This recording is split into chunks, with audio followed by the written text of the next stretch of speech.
माझी एक मैत्रीण वैतागून मला म्हणाली, "मी का लोकांना एवढी मदत करते ना, म्हणजे कोणाला साधी कामवाली जरी हवी असेल ना, तर मी कुठून-कुठून शोधून देते. कोणाला एखादा संपर्क हवा असेल, तर मी अगदी तळागाळात जाऊन त्यांना तो नंबर काढून देते. मला काही आजार झालाय का? म्हणजे मी का एवढी लोकांना मदत करते?" कारण जेव्हा खरं तर माझी वेळ येते ना, तेव्हा त्यांनी अचानक तोंड फिरवलेलं असतं.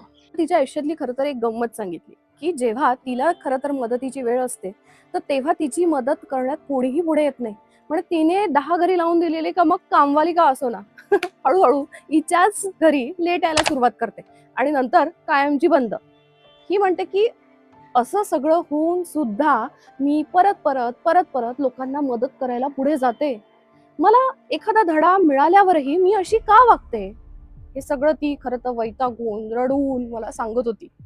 म्हटलं, "अगं, चांगुलपणा हा काही आजार नाहीये आणि तू दुसऱ्यांना मदत करते हा काही दोष नाहीये आणि दुसऱ्यांसाठी प्लीजिंग नेहमी असणं म्हणजे पण कुठली कमजोरी नाहीच आहे. पण काही गोष्टीला शेवटी मर्यादा असतात. तर दुसऱ्यांसाठी नेहमी झटत राहणं हे चुकीचं नाहीये, पण त्या बदल्यात तशीच अपेक्षा ठेवणं यातूनच दुःख निर्माण होतं आणि जो काही त्रास आहे ना, तो हाच आहे. चांगलं वागलंच पाहिजे, पण स्वतःच्या आयुष्याची किंमत सोडून नाही. कारण आपण जर स्वतःच्याच आयुष्याची किंमत सोडून दिली ना, तर अर्थात मग आपण दुसऱ्यांना दोष देऊन उपयोग नाही. मग दुसरेही आपली किंमत ठेवेल असंही नाही ना. तिच्याकडून खरं तर मलाच ही गोष्ट समजली.